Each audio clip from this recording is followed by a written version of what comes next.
Hello, everyone, and thank you for joining us for Soul Sanctuary in a Time Between Worlds. Actually, this is part 2 of a 4-part series entitled Soul Presence in a Time Between Worlds. This entire series is inspired by the work of Bayo Akomolafe, who says, "The times are urgent. Let us slow down.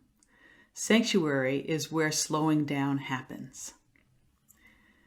But rather than being a way of escaping the world and nurturing our comfort zones, sanctuary really is an incubator for doing deep spiritual work, where we surrender ourselves to a divine undoing. In his generative incapacitation, as Bayo Akomolafe calls it, we actually befriend mystery. And we begin to generate then new questions that are more capable of meeting the complexity of the times that we're facing. So as we explore this idea of making sanctuary and what that really is, it's important to understand that it is a cosmic love story. Now, albeit not your typical rainbows and unicorn type of love story, but a love story nonetheless. So Khalil Gibran in his book, The Prophet, gives us a flavor of this kind of love. When love beckons to you, follow him. Though his ways are hard and steep. And when his wings enfold you, yield to him. Though the sword hidden among his pinions may wound you. And when he speaks to you, believe in him. Though his voice may shatter your dreams as the north wind lays waste the garden.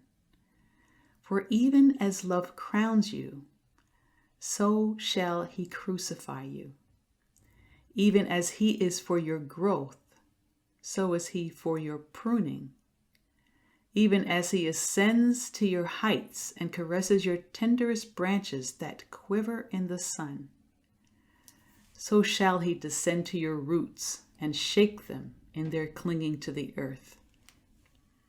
Like sheaves of corn, he gathers you unto himself. He thrashes you to make you naked. He shifts you to free you from your husks. He grinds you to whiteness. He kneads you until you are pliant. And then he assigns you to his sacred fire so that you may become sacred bread for God's sacred feast. All these things shall love do to you, so that you may know the secrets of your heart, and in that knowledge become a fragment of life's heart. And so let's take a look now at Bayo's quote, "The times are urgent, let us slow down. Sanctuary is where slowing down happens." We're going to take a look at what slowing down and what sanctuary really mean here. So Bayo says it's not about slowing down in the same direction. So some people think, okay, so I'm going to slow down by doing some more yoga. I'll do some 5 minutes of yoga before going to work. But this is to move in an entirely different direction. It's an invitation to really stand at the crossroads. The crossroads are the liminal spaces, liminal edges of all things. The world materializes in the crossroads. So there's an invitation to really linger here. It's an invitation to approach the world in new ways, in unfamiliar ways, in uncomfortable ways, where we can hear a post-human or a hyperhuman voice saying a collective prayer. One coming from a full representation of true interconnection. So sanctuary actually originated as a medieval practice, and the Catholics took it from the pagans. So back in those days, the medieval days, if you were accused of a crime, you could get to a sacred site and claim sanctuaries, and then your captors were not permitted to enter the sacred site. So today we have lawyers, and we have systems put in place. But back then, that was pretty much how it was practiced. Now, today's church, we are often finding or looking for ways of being comfortable and nurturing each other's comfort zone. So many times when you think of sanctuary, that's kind of what you think of. But sanctuary really is an invitation into a new kind of safety, creating sacred space to do deep spiritual work, being undone, being reborn. It's really about shape-shifting. We need to take an ontological, epistemological Sabbath, Bio recommends.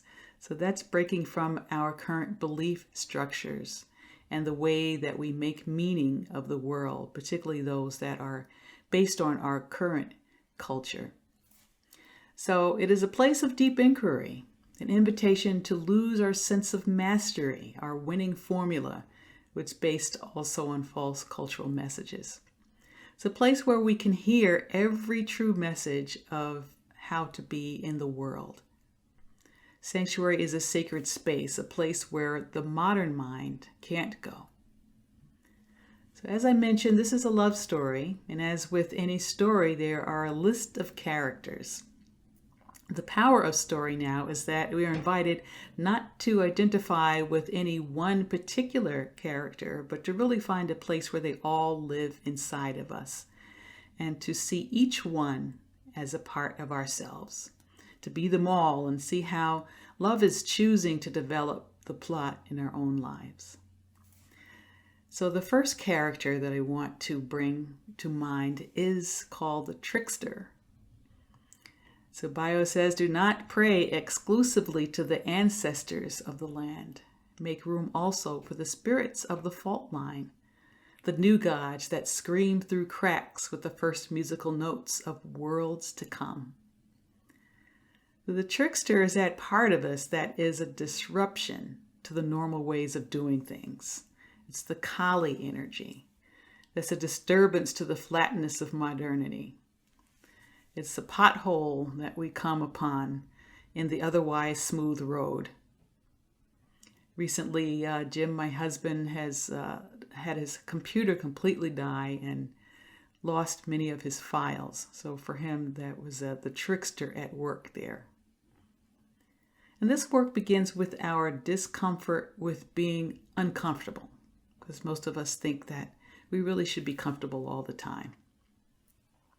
The role of this character is to disrupt the illusion that we are in control, that we are entitled, that the status quo will always proceed as usual, and therefore it doesn't require our conscious participation. Its role is to break down old, outdated ways of being so that an entirely new way can come forth, and to remind us of the impermanence and fragility of life, and not to take things for granted. And it's to show us really, instead of being always looking to see how we can be in control, to really look at life more as something to be navigated. So the next character is the fugitive. And now this character probably already influenced by the trickster. This is the part of us that does not identify with the status quo, that's kind of suspect, and is aware that the values of the current culture as they're presented are not sustainable and are not leading us in the direction of greater love that can be in service to all. It's really the beginning of the hero's journey. So John Green says, for me, the hero's journey is not the voyage from weakness to strength. The true hero's journey is the one from strength to weakness. So the role of this character is to face the direction of change and then to surrender into the process of being undone by love.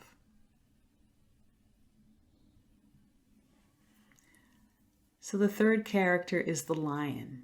So we have a quote here from the Gospel of Thomas that says, "Blessed is the lion whom the man devours, for he shall become man.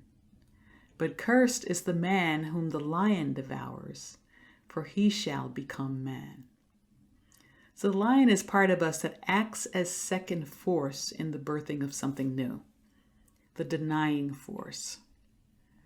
It's our opposing thoughts and beliefs and all the voices that have been keeping us attached to the status quo.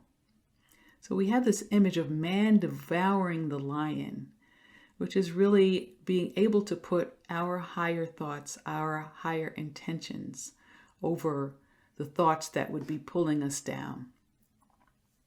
And the lion devouring man would be when we allow these smaller thoughts really to overtake us.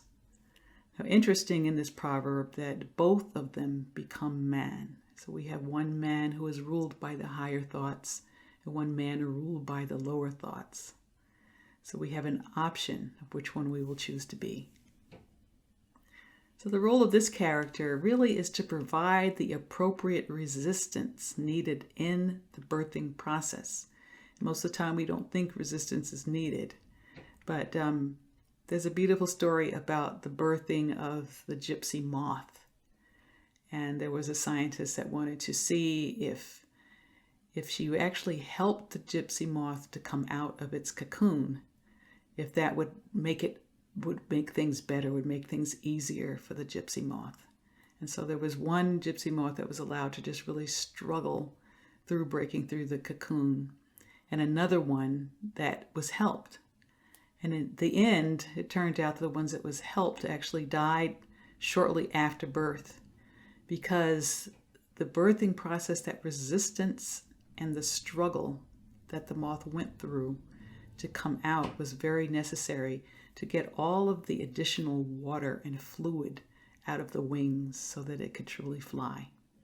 So this is a beautiful way for us to look at the lion in our lives, to really appreciate the resistance, not to let it rule, but to appreciate the importance of resistance in birthing something new, in becoming a new being. So the next character is the deep river of divine love. And this is the part of us that is potent enough to really hold us in this deep change, in this deep transformation.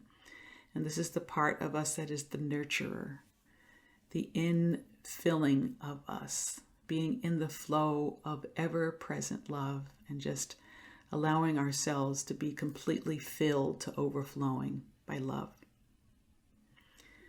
During these times between worlds, I take a long swim in the deep river of divine love within my heart, knowing that true giving always flows forth from my own overflowing cup. So the next character is called the Withness. That's Withness. And this is the part of us that is what I like to call spiritually wild. So this is the part of us that is in direct relationship with the divine and really hears that voice clearly. It's truly aware of the blind spots of the current culture. It has this ability to be in the world, but not of the world. So this is the part of us that has the capacity to listen from a deep connection with everything. And its role really is to embark on new forms of inquiry, both ancestral and improvisational, and to engage in explorations beyond human centrality. This is a part of us that recognizes mystery as not something to overcome, but as a resource, and can explore all the ways where incapacitation is a source of wisdom and guidance in itself. Has the ability to explore also loss itself as a way of responding to our times and a way of reshaping. The bio says, generative incapacitation is about composing new questions with which we can conduct new experiments to respond to the complexities around us. So I invite you now just to take a moment to embrace each of these characters in your heart and allow love to weave the perfect story just for you. The perfect story of how your individual flavor of love will significantly turn the tide in the next highest evolution of love on earth. So begin allowing yourself to take a long swim in the deep river of divine love. And just allow yourself to be really saturated with love, filled with love. And into that, invite the trickster in. Invite the fugitive in. Invite the lion in. And finally, invite the withness in. We really are being invited into a larger container of safety that will allow for deep change for us individually and for the entire planet. As we make room for these new spirits of the fault line, we can truly hear these first few musical notes of the world to come.